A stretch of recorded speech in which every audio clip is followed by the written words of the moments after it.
Quiero presentarles a Caroline Brosa. Caroline, buenos días, ¿cómo estás? Buenos días, Pablo. Un gusto ahí estar con todos ustedes. Estoy súper bien. Como yo estoy basada en Brasil, cerca del carnaval, que ya empieza mañana. Y gracias por el espacio de estar con todos aquí. Ah, hombre, qué alegre tenerte. Nos habíamos quedado con las ganas de tenerte en el programa desde el kickoff. Caroline, por un tema personal, pues ya no pudo estar con nosotros, pero hoy sí estuvo ya 100% lista y con ganas de compartir con todos ustedes. Entonces, Caro, voy a compartir con el público tu bio, así también para presentarte y posterior a eso empezamos, ¿te parece? Claro que sí, gracias. Bueno, pues para todos les presento Caroline Brosa, es directora regional del área de compliance de Johnson Johnson Innovative Medicine, con más de 15 años de experiencia, responsable por la supervisión estratégica y excelencia operacional para los equipos regionales y compliance regionales y compliance officer para el clúster de Centroamérica y Caribe. Tiene mucha experiencia en áreas de investigación y desarrollo, manejo de terceros como compliance officer en México. En el ámbito legal, trabajó en derecho de la competencia, regulatorio, licitaciones públicas, fusiones y adquisiciones, contratos, derecho civil y laboral. Así que tenemos a una profesional sumamente completa con nosotros y estamos muy contentos de tenerte aquí con nosotros para compartir, Caro. Gracias, Pablo. Finalmente pude estar con ustedes, ¿no? En temas personales me impidieron de estar en la última sesión, pero esto pasa. Y yo estoy como ya algunos meses ahí también en una posición en Centroamérica, Caribe. Entonces, aunque soy brasileña y me permito también conocer un poquito ahí la realidad de estos países que me encanta, ¿no? Una diversidad ahí fantástica y espero poder aportar un montón ahí. Muchas gracias, Caro. Pues bueno, empecemos.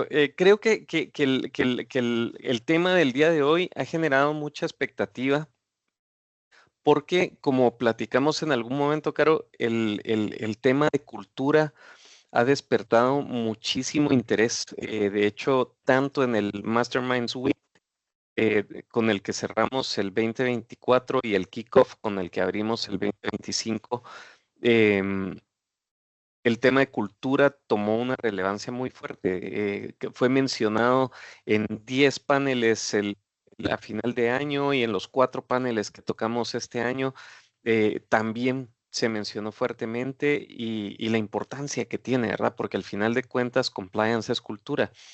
Y, y hablando de esa cultura de compliance y esa percepción que existe del compliance dentro de las organizaciones, Em, ¿por qué crees tú, ya hablando un poquito y entrando un poquito en el tema, que el compliance todavía es visto de alguna manera como el enemigo, como un obstáculo en lugar de un aliado en las organizaciones? ¿Cuál es tu percepción? ¿Cuál es tu opinión ahí al respecto?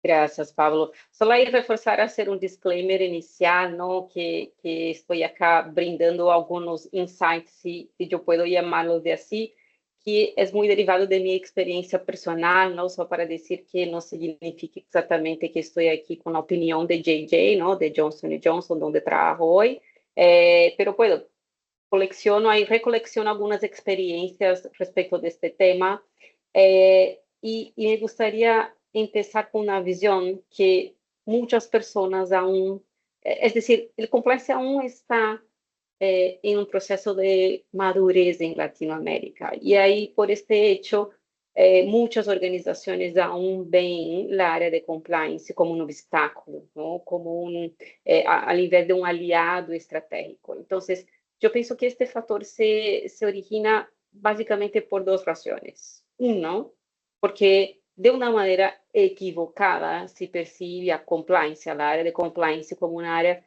que solo genera gastos presupuestarios, ¿no? Entonces ahí es la área que no tiene como recetas, la área que no trae grana, ¿no? Plata a la compañía. Entonces, es una de las cosas que tenemos que sacar esta percepción ahí, porque aunque puede ser verdad, no somos una área de ventas comercial, sin embargo, damos muchos savings, ¿no? Ahorros para la compañía. Entonces, pienso que en compliance se empieza a dar esta visión y se asemeja mucho a algunas áreas como legales, áreas de calidad, ¿no? Otras áreas también regulatorias de la compañía que también tienen esta característica, que son simplemente áreas funcionales, pero podemos sí, podemos aportar mucho valor ahí, además del hecho de que no estamos enfocados en buenos resultados comerciales, ¿no? Y también la segunda razón es que algunos empleados, algunos líderes, pueden también percibir que estas regulaciones y normativas de compliance y políticas que tienen que se implementar se observan como, de alguna manera, restricciones que limitan la flexibilidad y la creatividad en la toma de decisiones de la compañía. Entonces, que es importante ahí relacionarse y empezar a diseminar compliance en una organización es también hacer con que las personas entiendan que algunos procesos no vienen para simplificar la vida, ¿no? No viene para tornar más sencillo un tema, pero viene para poner la descripción de cómo la empresa maneja sus operaciones. Entonces, yo siempre suelo decir que las empresas tienen que ser transparentes, pero no solo agir, actuar de manera transparente, pero parecer transparente, ¿no? Entonces, tenemos también una concepción en Latinoamérica por nuestras leyes de corrupción locales de que si alguien comete un error, hay que probarse que esta persona realmente, de hecho, lo cometió. Pero cuando hablamos de organizaciones empresariales, cuando hablamos de temas de reputaciones, somos nosotros que debemos, desde el inicio, demostrar de que ya estamos actuando con transparencia. ¿Me explico? Entonces, en términos penales, son las personas que nos acusan que deben probar que no somos transparentes, pero en términos reputacionales es al contrario, tenemos que ir. Y esto significa que tenemos que demostrar de que las actividades que ocasionalmente se pueden interpretar como dudosas, de que no, aquí está el proceso, yo lo tengo, yo lo sigo. Si se pasó algún error o una mala conducta, que esto puede pasar, tenemos organizaciones con millares de personas van y vienen a la compañía, esto se pasó, pero se pasó por una acción individual y la persona estaba consciente de que este no era el proceso adecuado. Entonces, desde ahí yo pienso que tiene que ya empezar a sacar el punto de vista de que compliance no es un aliado estratégico. Y además, una de las cosas que yo veo que en algunos países de nuestra región de Latinoamérica se están empezando a hablar de que compliance, la empresa que tiene un programa de compliance o que tiene algunos procesos básicos ahí de conformidad, ya empieza a ser vista de una manera, un diferencial en el negocio, ¿no? O sea, compliance sí, de hecho, puede, a depender de cómo tú construyes esta historia, puede empezar a ser vista como un factor de retención, ¿no? De retención, de atracción de invertidores, por ejemplo. Entonces, cuando a veces vamos con una empresa que cotiza en la bolsa, probablemente los invertidores van a solicitar un programa de compliance. Yo he visto empresas nacionales que son compradas, ¿no? Por algún grupo financiero de invertidores internacionales. La primera cosa que nos piden es que ajustemos para que tengamos un formato de un programa de compliance, porque es la seguridad de nuestros invertidores. Entonces, somos nosotros como compliance officers que empezamos a cambiar este mindset, esta mentalidad de que compliance es solo como una barrera al negocio. Al contrario, nos puede facilitar, ¿no? Entonces, hay una negociación comercial, cuando vamos, por ejemplo, con algún gobierno, ya estamos viendo algunas regulaciones donde en una selección de un posible proveedor o vendor ya se ve como una impresión positiva o un diferencial a los competidores que tienen compliance y fuerte en su cultura. Entonces, esto está en nuestras manos. Nosotros somos los agentes de cambio de esta percepción, ¿no? No podemos esperar de que sean los presidentes de las corporaciones, de que sea un movimiento del gobierno. Pienso que nosotros estamos ahí para unirnos, ¿no? Y empezar a dar este ejemplo en la sociedad. Y este es un ejemplo muy sencillo que esto pasa en asociaciones de industria. Entonces, hay en algunas localidades algunas asociaciones que reúnen industrias o empresas de algún sector en específico y estas se mueven para tener sus propios códigos de conducta, códigos de ética. Entonces, es decir, no esperamos que tenga una regulación así, pero empezamos a regularnos desde ya para que podamos empezar a construir esta percepción cultural de que las organizaciones sí pueden ser un diferencial en la parte comercial también. Oh, buenísimo. Mira, que es cierto, esto es un tema que muchas veces no se toma en consideración y el valor que genera, ¿verdad? Porque a veces no se mira de inmediato el valor que puede generar el compliance, pero el tema que tocabas en fusiones y adquisiciones, esto es fundamental, porque sí, lo primero que buscan es compliance, y si hay compliance, le suma valor a la venta. Y creo que el otro tema que me pareció muy interesante es, al final de cuentas, un tema de mucha comunicación para que la gente pueda comprender ese valor que se genera a través del cumplimiento, y cómo tal vez sí, es cierto, no estamos hablando de que se generen ventas pero esos ahorros que se generan pueden ser sumamente fuertes, ¿verdad? Solo con que veamos las estadísticas que tira la ACFE, estamos hablando de 30, 40x el valor de un fraude contra el valor de lo que se paga por ejemplo, un sistema de denuncias.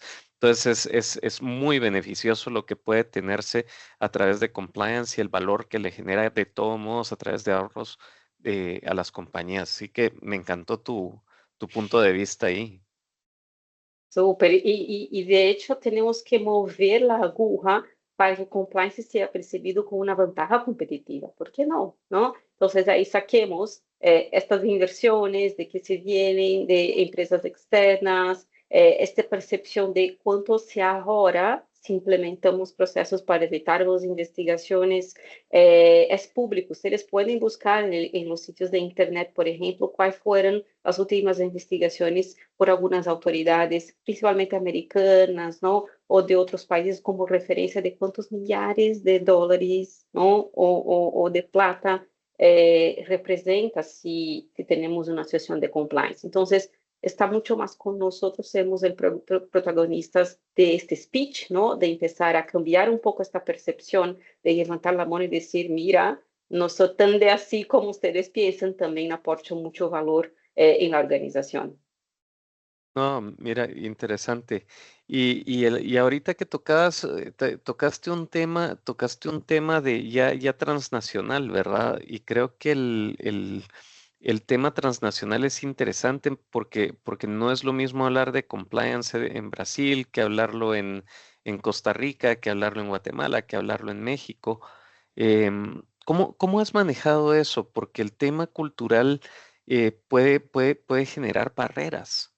Entonces, ¿cómo crees tú, de hecho, dentro de los asistentes, hay personas que justamente tienen ese reto, ¿verdad? Poder adaptar sus políticas, poder adaptar sus estrategias de cumplimiento a múltiples regiones. ¿Cómo puede un oficial de cumplimiento atender ese reto? Claro, sabemos, una de las características, Paulo, es que en muchas empresas que operan en países distintos, aunque sea solo en Latinoamérica, sabemos que las áreas de compliance generalmente son muy pequeñas, o sea, los recursos son escasos, claro. Entonces va a tener una persona ahí que se pone responsable por un par de temas, incluso por un par de países. Y yo puedo compartir con ustedes una experiencia muy personal respecto de cultura en Latinoamérica. Yo soy brasileña, ¿no?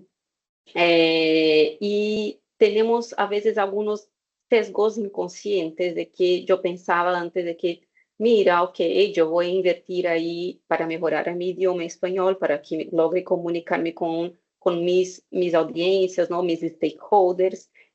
Sin embargo, cuando empecé a trabajar en Latinoamérica, no estoy hablando como mundial, fuera aquí de nuestras realidades aquí, yo empecé a identificar que incluso a primeira diferença cultural que já vemos em Latinoamérica é fácil da língua, não? Porque mesmo que todos hablamos espanhol, há muitas diferenças no espanhol. ¿no? Diferencias, no solo en las palabras, no solo diferencias también, algunas palabras se representan como normales en un país y puede ser ofensa, una ofensa grande en otro país.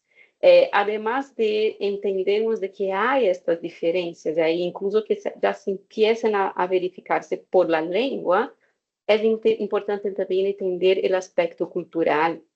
Entonces, hay distintas maneras de expresarnos. Entonces, yo he aprendido, claro que ahora yo cuento la historia como una historia súper interesante, pero fue un reto, fue un desafío en mi carrera, de que empecé a entender de que se tienen expectativas distintas en estas maneras de expresarse. Entonces, en algunos países vemos que las personas son más directas.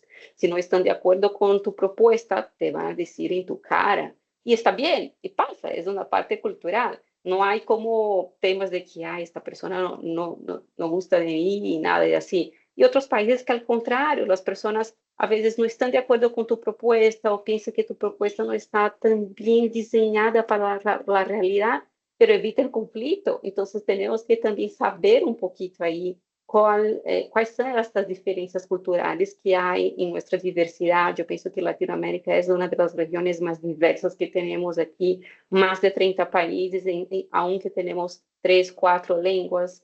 Hay que considerar de que no se puede interpretar que somos todos iguales. Sí, tenemos muchas similaridades como latinos, pero nuestras diferencias es la grande riqueza cultural que tenemos en Latinoamérica. ¿Sí?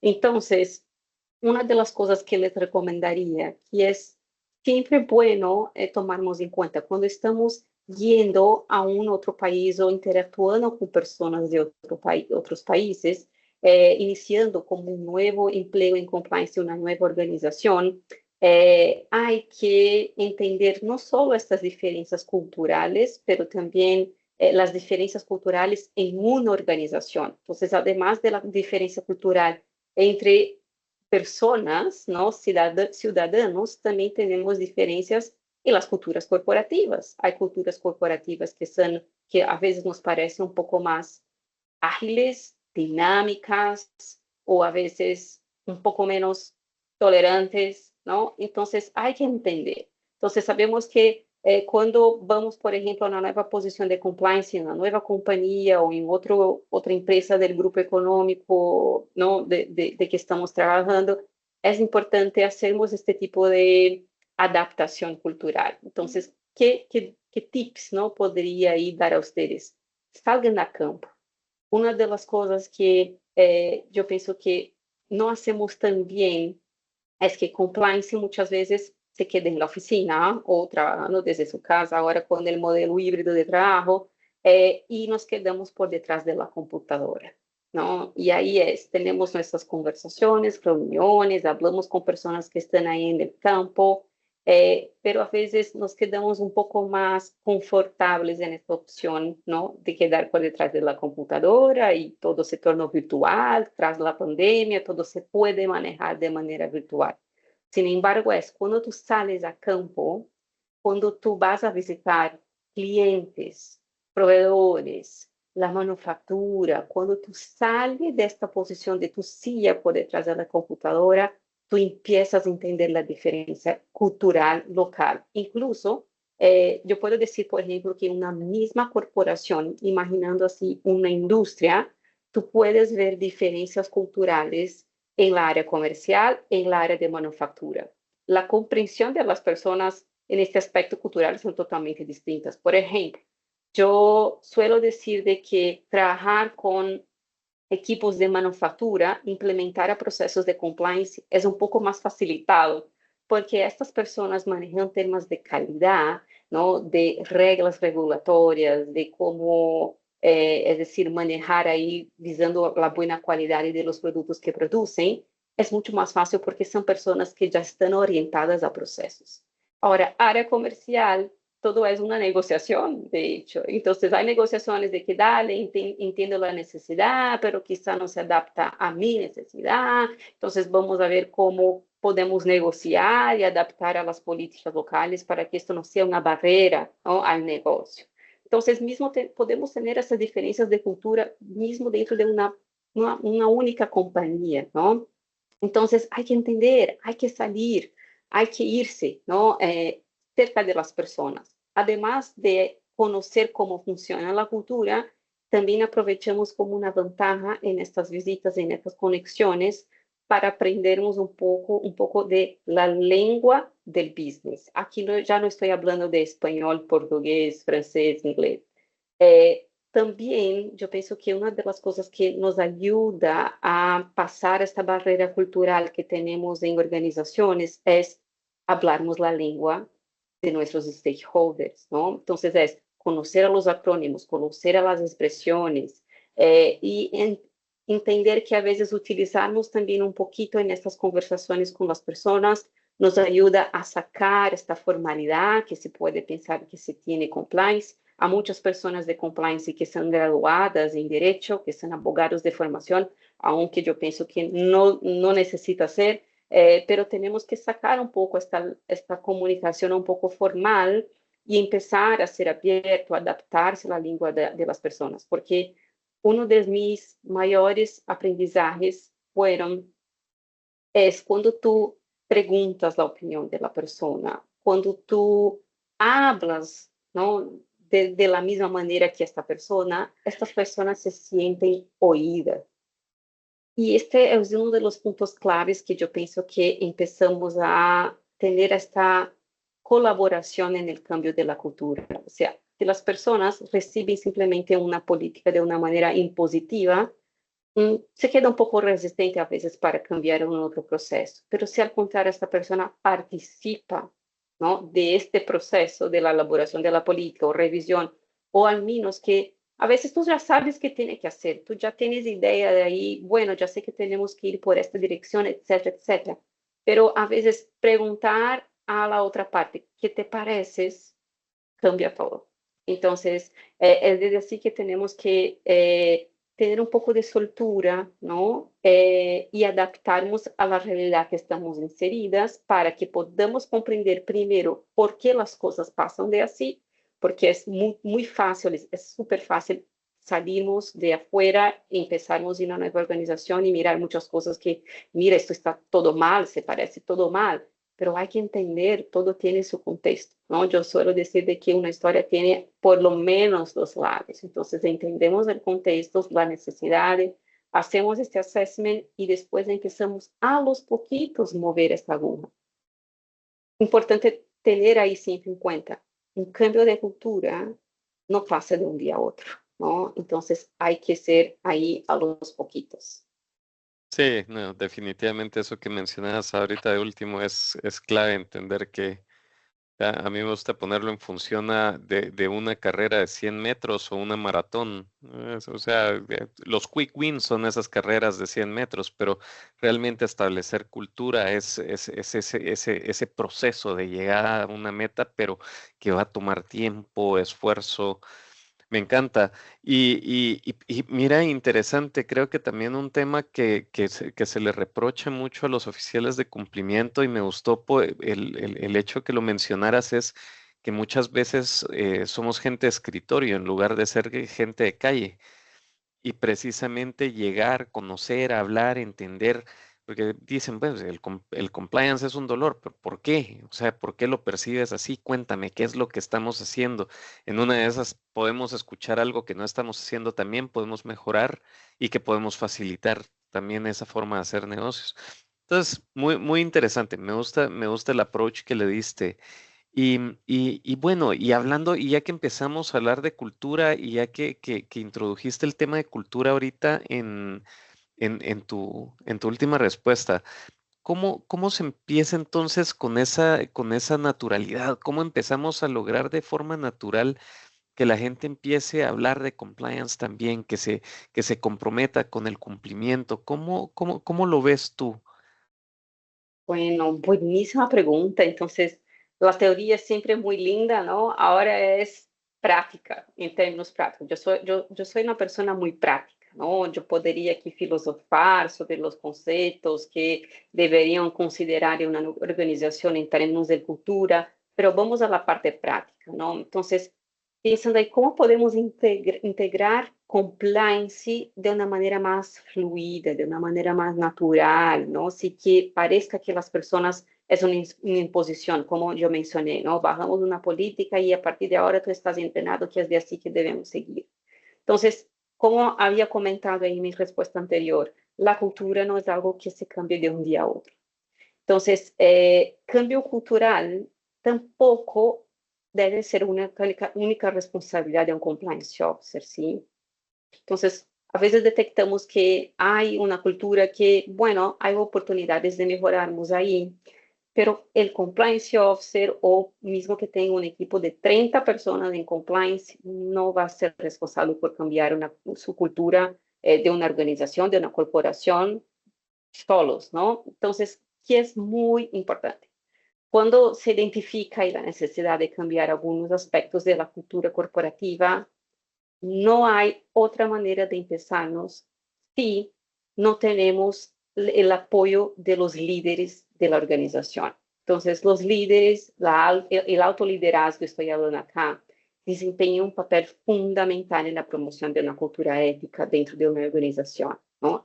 Son ellos que influyen en el comportamiento de los colaboradores, establecen valores y principios que guían decisiones y acciones de la empresa. Entonces, ¿qué consideraría aquí como relevante? Si intentamos cambiar una cultura, pero ni la alta el alto liderazgo está totalmente comprometido, no va a funcionar.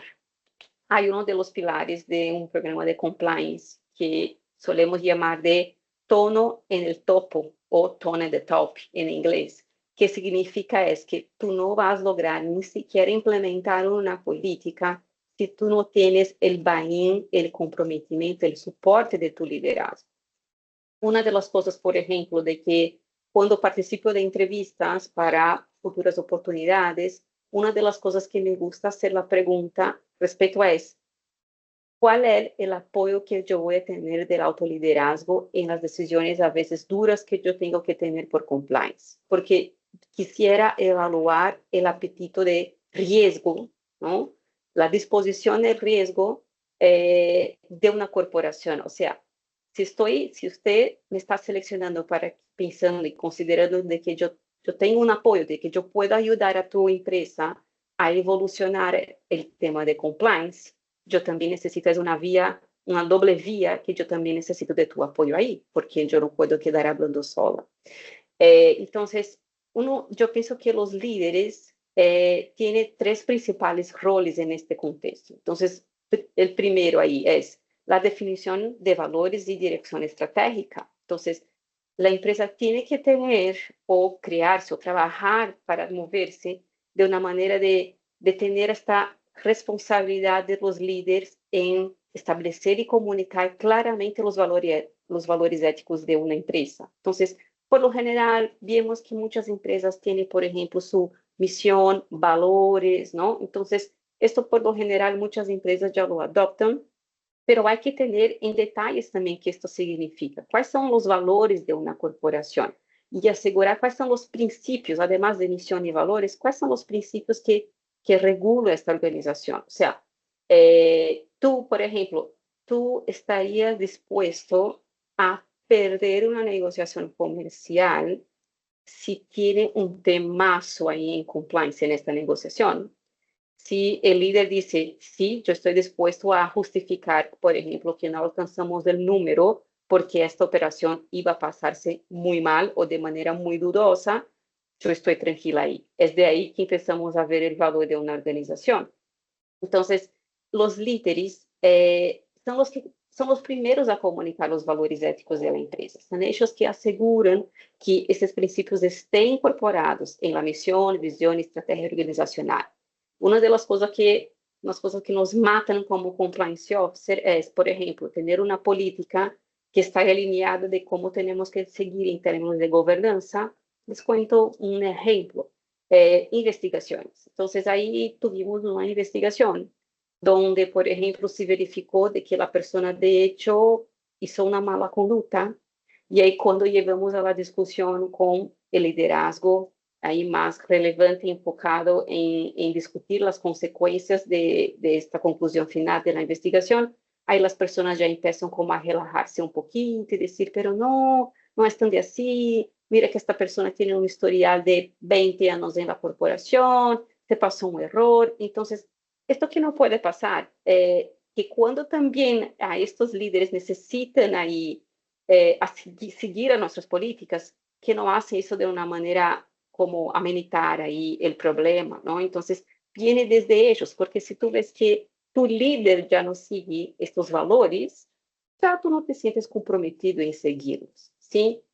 Y en segundo, un segundo ejemplo que yo puedo hablar que es muy conectado con esta parte de valores, el propio ejemplo personal, o sea, el liderazgo tiene que ser un liderazgo con el ejemplo, o sea, los líderes deben actuar de una manera ética en todas sus interacciones y decisiones, sus comportamientos tienen una gran influencia directamente en los colaboradores, demostrando que la ética es un valor esencial a la organización. Entonces, y esto no puede también pasar solo en el alto liderazgo. Esto también se tiene que pasar en el liderazgo que llamamos de intermediario, o sea, gerentes, ¿no? Entonces, cuando miramos, la organización por lo general es una pirámide, ¿no? Entonces, el liderazgo ahí, que en el board de directores, los que toman las decisiones más mayores, ¿no? De la compañía, el liderazgo intermediario, que son las personas que van a manejar y tener más informaciones de qué se pasa en el día a día, qué se pasa en el campo,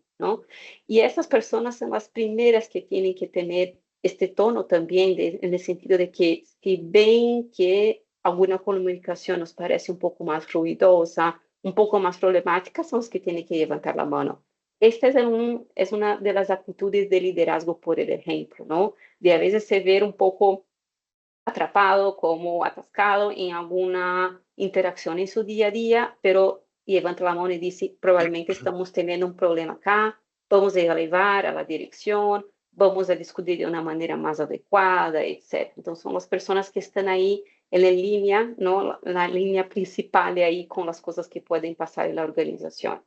Y tercero, como había comentado ahí, también los líderes son los responsables de criar esse ambiente de transparência e confiança. Aqui já me muevo de valores, exemplos para ambiente de transparência e confiança, um pouquinho distinto. Ou seja, eles devem criar um entorno onde se fomente esta comunicação aberta e honesta. Os líderes têm que ajudar a reduzir esses comportamentos não éticos e garantizar que esses colaboradores se sientan cómodos expresando sus preocupaciones. Entonces, primero es orientar a la organización respecto de sus principios básicos, liderar por el ejemplo, y tercero es dejar un ambiente muy de transparencia y confianza para que las personas puedan levantar la mano, puede apuntar a las cosas que a veces puede ser de que tenga un tema ahí. Y esto es mucho como abrir el canal de comunicación. Puede ser a través de distintas cosas, puede ser a través de un canal de reporte de denuncias, puede ser a través de charlas que se promueven para hablar como, mira, somos conscientes de nuestros valores y queremos que las personas digan cuando algo ya no nos parece conectado con este valor, sin que tengan un miedo de retaliación. Entonces también es una parte, porque es como criar un niño, ¿no? Si tú educas a tu niño y dices, es de así que tú tienes que seguir, el niño lo hace mal y tiene miedo de reportar a ti, tú no logras conectar la cultura, ¿sí? Es más o menos Sí. ahí estos tres consejos, Pablo. No, hace total sentido, ¿verdad? Porque al final de cuentas, reglas claras, eso es fundamental, tener claridad de las reglas, el ejemplo. Es tan obvio, y a veces es tan obvio que lo pasamos por alto, pero el ejemplo se vuelve fundamental y el speak up culture que pues es el que va a generar ese movimiento de la rueda, porque es donde nos vamos a enterar qué está pasando, dónde nos está doliendo, dónde nos aprieta el zapato. Me gusta mucho. Y en tu práctica profesional, sin entrar obviamente ni a detalles ni a cosas internas que no puedas comentarnos, pues, cuáles son esas cosas que les han funcionado bien en tu organización actual? Bueno, y yo pienso que yo tengo algunos consejos que me vienen a la cabeza y que podemos aplicar para cualquier tipo de sector, ¿no? Desde el punto de vista de compliance. Entonces, como comentaba, la primera cosa es el tono del topo, el tope, ¿no? Tener ahí el compromiso del alto liderazgo de que te apoyen las cuestiones y las resoluciones difíciles que puede tener ahí, pero el soporte tampoco solo puede ser así de que te estoy apoyando. El tono en el tope significa que también este discurso de compliance, ese discurso de que tenemos que hacer lo que nos parece cierto, tiene que estar en los discursos en sus charlas, ¿no? Entonces, presentaciones internas donde vamos a tener el líder hablando allá, que se pongan en que sea 5 minutos en la agenda para que la persona refuerce la importancia del compliance en la organización. Entonces, esto tenemos como algunos tipos de objetivos, ¿no? Que podemos meter ahí. Bueno, tenemos un tipo de town hall que se pasa cada trimestre, a cada 3 meses, donde siempre vamos a pedir para que el líder incluya en su charla, ¿no? El tema de compliance, de reforzar, de que tenemos que hacer el cierto, de reforzar cuáles son los valores de la compañía, de reforzar cómo es la dirección ética que la empresa debe seguir. Entonces, hay que poner esto, hay que traducir este apoyo en acciones. Entonces, una de ellas es meter a las personas ahí, ¿no? Hablando también de compliance. No es solamente el área de compliance o el compliance officer que tiene que quedar hablando de compliance. Todos tienen que hablar de compliance. Y en este sentido, de la misma manera que menciono que no es solo compliance que tiene que hablar de compliance, no es solo compliance que tiene que tener un pensamiento de riesgo. Entonces, una de las cosas que me gusta mucho de hacer con mis stakeholders es, cuando me retan como, mira, yo tengo aquí un caso que no puedo hacer porque la política no me permite, ahí se empieza a tener aquella cultura de que no podemos porque compliance no deja. Esto es una de las cosas que más me suena incómodo en una organización. Y es el cambio cultural que tiene que empezar ahí. Entonces, cuando damos una respuesta a uno de nuestros stakeholders de que, mira, no se puede hacer ahí porque la política no permite, hay que ir con un speech un poquito distinto, de que la persona también empiece a entender por qué no se permite. Entonces, a mí me gusta mucho hacer con que las personas tengan este pensamiento de riesgo junto conmigo, porque crear esta cultura de un mindset de riesgo adaptado a la organización me facilita el trabajo al final, porque en la próxima oportunidad la persona ya tiene esta mentalidad de riesgo, ya la incorporó en su día a día y ya sabes que, mira, este próximo proyecto quizá no podemos ir tan de así por los riesgos que Carolina ya me ha comentado aquí en la organización. Entonces, tenemos que trabajar de manera de que nuestro apoyo en términos de consultoría, de consultas, ¿no? De soporte a la organización, sea mucho con el pensamiento en el riesgo, del por qué. Cuando las personas entienden el por qué, la cosa pasa más fácil, ¿sí? Y una de las cosas también dos cosas más aquí que puedo resaltar, que nos ayuda a crear esta cultura también. De la misma manera, repito, que compliance no es el único que tiene que hablar de compliance. En algunas organizaciones se permite crear se permite no, o se logra evolucionar a crear un tipo de programa de embajadores de compliance. Y no es algo como gigante, que tiene que tener un budget, ¿no? Un presupuesto dedicado, etc. Simplemente un programa de embajadores es donde seleccionamos a algunos empleados para que sean un diseminador de esta visión de compliance, ¿no? Entonces, la idea es que no solo quede compliance, el presidente, los directores de la corporación a decir respecto de compliance. Metemos las personas también para que puedan ser esta voz para nosotros. De nuevo, hablamos que los recursos son muy escasos en compliance, entonces tenemos que ganar a las personas para que también puedan hablar en nombre de nosotros ahí, que pueda ser también esta persona que el día a día puede levantar la mano para decir, mira, quizá no podríamos ir por esta vía, pero puede tener una alternativa acá. Entonces, el programa de embajadores es una de las actividades que me gusta mucho implementar.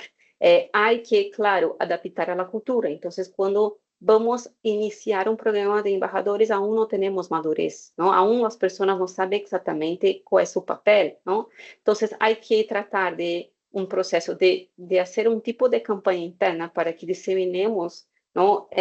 Las ventajas, la importancia de ser un embajador de compliance y cómo esto también puede impactar a la performance de la persona. Entonces, a veces siempre, en la mayoría de los casos, logramos identificar algunos empleados que ya se parecen súper interesados, de que ya tienen una cultura de valores. Esto se refleja mucho, ¿no? Aunque la persona no sea del área de compliance. Entonces, empezamos por estas voces, empezamos por empleados tiene una capacidad de liderazgo por influencia. Sabemos quién son los voceros, por lo general, en algunos equipos. Lo metemos ahí, lo metemos con el básico. No es abrumar a la persona de materiales, de entrenamientos, no es nada de eso. Es que es hacer con que el programa de embajadores pueda funcionar como una doble vía. O sea, es el momento, es un foro donde vamos con los principales mensajes claves que vemos que son de mayor potencial de riesgo, educamos a essas pessoas para que desenvolvam o pensamento de risco, para que puedan compreender end-to-end, não, esta situação, e que essas pessoas também sejam uma fonte de retroalimentação de nós, para que nos digam, mira, Caroline, me encanta ter esta política, me encanta ter este procedimento, pero não está funcionando em campo. Não está funcionando porque não se adapta a nossa realidade. Então, tiene que funcionar con una doble vía y en la construcción de un ambiente de mucha confianza. Y ahí las personas empiezan a ver el valor, esto se puede considerar como un impacto positivo en la performance del empleado, y las personas empiezan a ver cómo esto aporta valor, cómo ser un embajador aporta un valor en compliance, en su desempeño. Y ahí ustedes pueden pensar en evolucionar a medida que el programa se tiene más maduro, si las personas empiezan ya a reconocer a esses embajadores. Então, aí vamos um pouquinho mais enfocados para que eles hagam mais coisas para nós outros, não? Ser um pouco mais ativos aí em las áreas que não alcançamos sempre. E por último aqui, uma das boas práticas que eu vejo para a criação de uma cultura em termos práticos é sempre ter um canal de denúncias, não? Algún medio donde la persona pueda reportar lo que pasa. No basta solo enseñarnos, pero la persona tiene que se sentir confortable con eso y tener un canal para tanto y políticas de no retaliación. Entonces, el canal de denuncia es el medio que a veces una persona quiere reportar algo que no le parece bien, pero no quiere ser identificada por X razones. Y las personas tienen que entender que el proceso funciona. Entonces, por eso es que siempre recomendamos de que el canal de denuncia sea manejado por un vendor, ¿no? Por un proveedor externo, porque este proveedor tampoco va a transmitir informaciones de identificación del denunciante.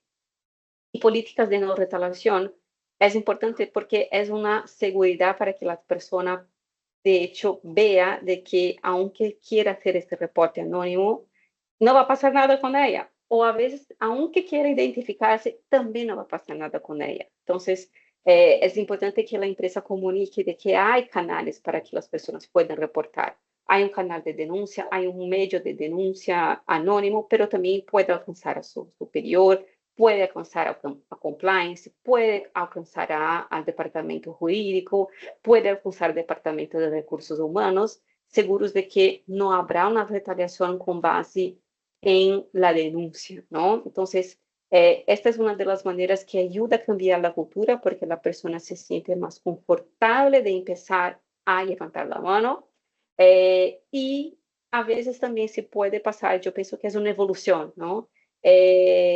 Una de las evoluciones de la empresa también es que permitir que este cumplimiento de las políticas tengan impacto en la performance del empleado.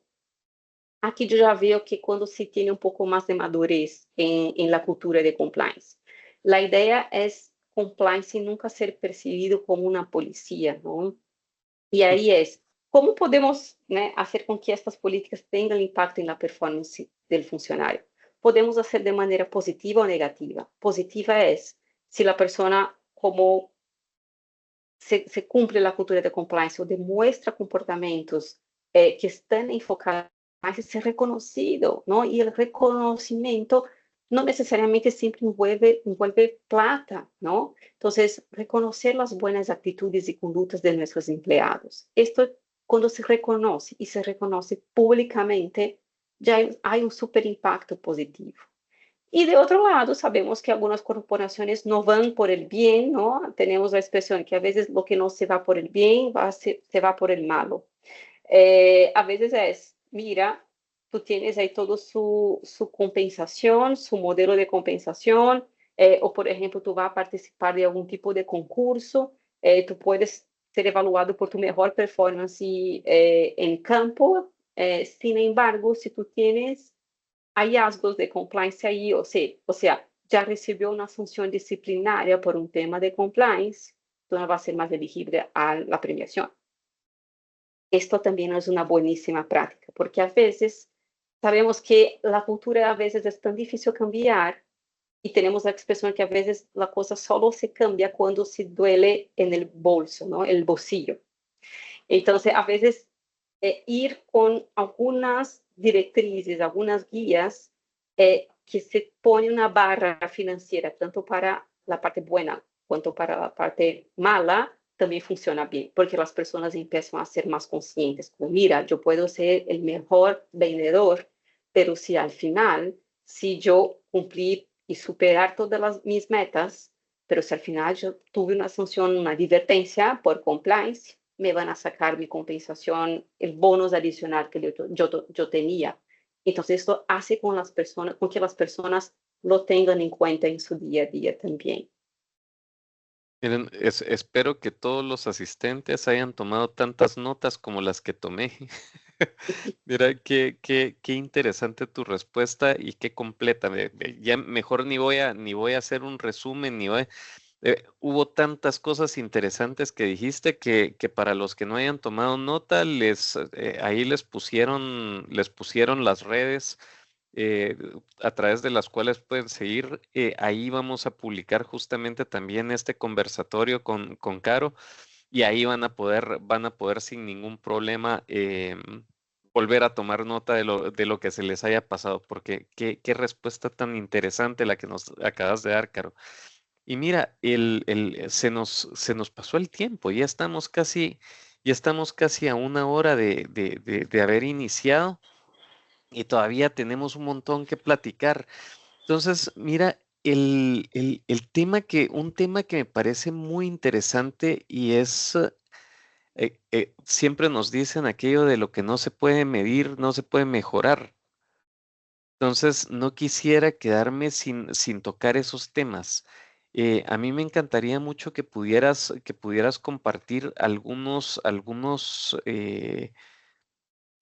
tips sobre medición de los programas de cultura de la organización que ayude también a poder definir, bueno, ok, qué es lo que nos está funcionando, qué es lo que no, por dónde nos vamos, por dónde pivoteamos alguna estrategia que no nos haya salido tan bien. Cuéntame, ¿cómo ves todos esos temas? Buenísima pregunta, Pablo. Y de hecho yo hablo mucho, ¿no? Yo pienso que puedo quedar aquí todo el día hablando de algunas cosas relacionadas a cultura, ¿no? De compliance, a este amor y odio que se mezclan a veces de nuestro día a día, ¿no? Bueno, somos compliance officers y como compliance officers una de las mejores habilidades que podemos tener es resiliencia, ¿no?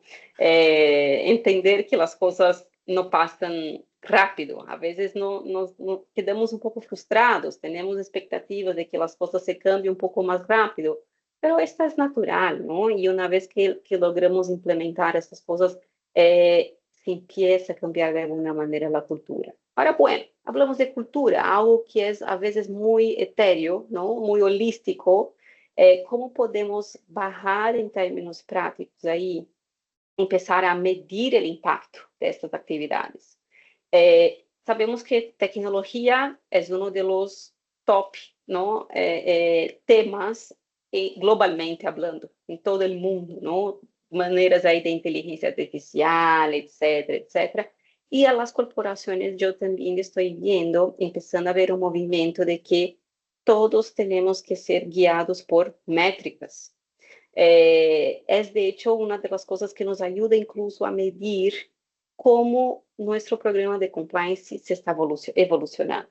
Entonces, antiguamente las métricas solo existían a las personas del equipo comercial, ahora ya está empezando a llegar en los departamentos jurídicos, en los departamentos de compliance, en las áreas de calidad, las áreas regulatorias. Es una vía que no podemos escapar. El officer que no adaptarse a la tecnología, que no quisiera adaptarse a la tecnología, en este sentido de medir nuestro desempeño, probablemente no va a lograr avanzar mucho. Entonces, una de las cosas que yo puedo compartir, ¿no? Métricas, yo pienso que hay un universo gigante, ¿no? Y muy adaptable a la organización. Yo ya he trabajado con medición de los programas de compliance en la organización. Una cosa muy sencilla que se puede empezar, no necesita, y aquí es, no se necesita de mucho invertimiento en plataformas, en sistemas, ahí empezamos a hablar, mira que compliance solo genera gastos. No, no es. Sabemos que el budget para compliance en muchas corporaciones no existe. Entonces, hay cosas pequeñas que podemos empezar, ¿no? Y ahí hay una expresión que se tornó incluso un meme donde digo que tú primero comienzas y después mejora. No esperemos que tengamos el mejor escenario de que hacemos el state of the art proyecto para entonces implementar. Empezamos a baby steps, pequeños pasitos que a lo largo de los años vamos evolucionando y las personas empiezan a ver el valor. Entonces, ¿cómo podemos medir una cultura organizacional? Primera cosa muy básica, encuestas, ¿no? Hacer una investigación. Entonces, hay algunas corporaciones de una manera regular, por ejemplo, periódica, de que se evalúan la percepción de los empleados respecto de cómo es la cultura, si tiene ganas de aún quedarse trabajando por más de un año en la organización, se ven que los líderes tienen esta mentalidad de compliance. Entonces, la voz, como se dice, la voz del pueblo es la voz de Dios. Entonces, medir, poner como métricas en estas encuestas ya nos ayuda mucho. Entonces, si tú agarras dos encuestas de un año anterior, tú implementas un poco ahí este speech relacionado a cambios de cultura, tú lanzas la encuesta el segundo año, tú ya puedes empezar a ver los resultados, si se están mejorando, si se están peorando, en qué puntos se están empeorando, y esto ya va a ser una fuente de información para que tú puedas pensar qué tenemos que trabajar el año siguiente. Bueno, otro tipo de métrica que podemos tener. Entonces, la encuesta tú puedes poner incluso un score. Tenemos como datos, ¿no? Incluso reales. Tenemos como compañía la intención de que la evaluación positiva de la compañía esté, por ejemplo, por arriba del 70%. Vamos a seguir trabajando para eso. También otro punto positivo para medir el impacto de compliance está en la adhesión de los entrenamientos. Entonces, entrenamientos, bueno, compliance es una área que tiene una parte fuerte de entrenamiento ahí, porque tenemos que comprobar que la persona está recibiendo la información o que todas las personas están conscientes de los cambios que hay en la organización. Ok, pero ¿cómo podemos medir la adherencia de esos entrenamientos ahí? ¿No? Entonces, una de las cosas que yo ya vi en términos de cultura fuerte, por ejemplo, es tener un entrenamiento anticorrupción anual, de manera anual, para toda la organización, todos los niveles, desde la persona que está en la calle hasta la persona que es el director financiero. Todos están sujetos a agarrar este entrenamiento todos los años. Tenemos dos maneras de medir. Primero, la adhesión de esos entrenamientos. Entonces, lanzar una campaña, mira la importancia de esos entrenamientos, tener la importancia de completar esos entrenamientos en el tono del liderazgo, ¿no? El propio líder diciendo, mira que tenemos todos que hacer este entrenamiento hasta la fecha X, ¿no? Esto es importante, como mensurar al final cuántos empleados cumplieron con el entrenamiento en tiempo. Entonces, esto es una parte de cambio de cultura, de que las personas tienen que percibir, que se dar cuenta de que hacer el entrenamiento de compliance es un punto relevante en su performance. Entonces, primero, la adhesión. ¿Cuántas personas están adheriendo y realizando el entrenamiento? Si no realiza el entrenamiento, ¿qué pasa? ¿No? Ahí se empieza a escalar a su jefe, para que su jefe tenga la visibilidad de su performance, y así va.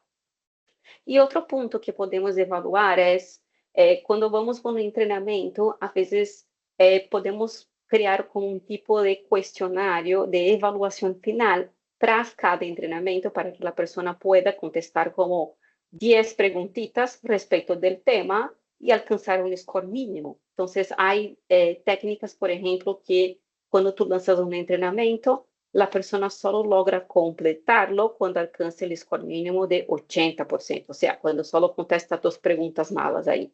Esta es otra manera de medir a efectividad del entrenamiento, porque sabemos que las personas a veces cuando reciben ese entrenamiento de compliance lo reciben de manera muy aburrida, ¿no? Muy como ah, mira, más un entrenamiento de compliance, yo solo voy a hacer clic de avanzar, Clic, clic, avanzar, clic. avanzar. Clique, clique, clique. Terrible. Póngalo un cuestionario, una evaluación final. Entonces, estas dos ahí yo pienso que ya puede hacer, ¿no? Abrir un mundo de oportunidades para que ustedes piensen en más métricas que pueden hacer sentido a sus organizaciones ahí. Ah, buenísimo. Pues, claro, se nos fue el tiempo.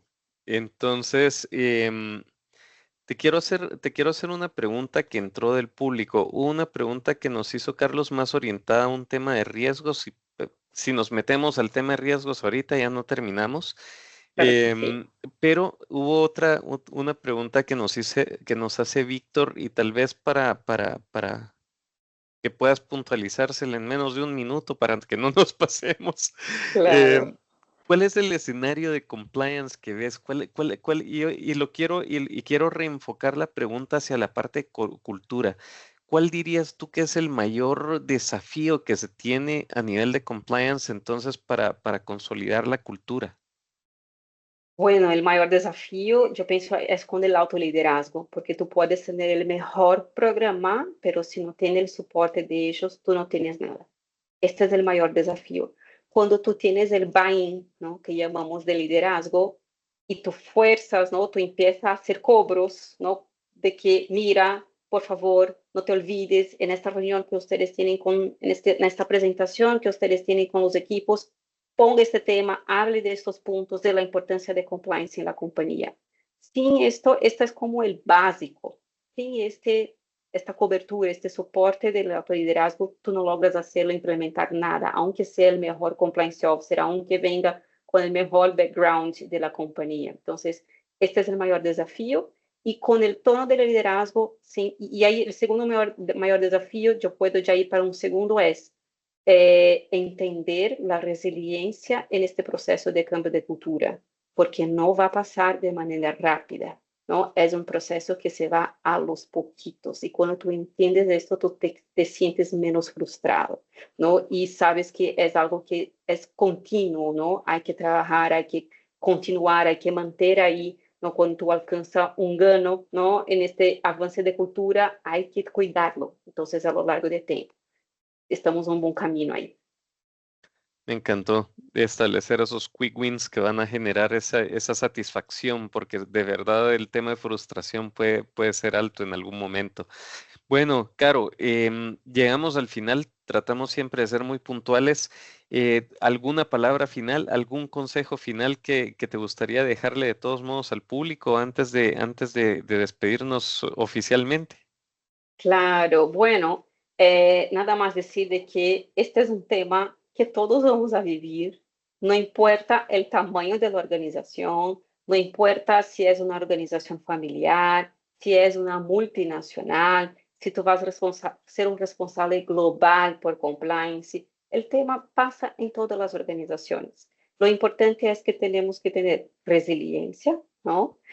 Y no desistir, que es parte de ser resiliente, y no desistan. Sabemos que el inicio de estos cambios culturales nos hace difícil, las personas tenemos que conectar bien con las personas, pero com esses consejos, eu penso que vocês vão a empezar a ver os resultados, não, no dia a dia. Então, paciência, resiliência, não? Que vamos a los poquitos movendo a aguja. Então, somos os protagonistas aí para empezarmos. Não podemos esperar de que a companhia esteja na melhor situação para arrancarmos com esta parte. Então, é isso. Siéntanse aí como una solidaridad, ¿no? De que esto se pasa, incluso yo como profesional con algunos años de experiencia, es súper natural. No desistan. Resiliencia, paciencia, perseverancia. Me encantó ese Totalmente. cierre, Caro. Bueno, a todos nuestros asistentes queremos darle las gracias por su presencia. Caro, de verdad te agradecemos muchísimo todos estos tips, todos estos temas tan prácticos que nos dejaste. Creo que nos vamos con una mochila, con un maletín lleno completamente de cosas que podemos hacer en nuestras organizaciones.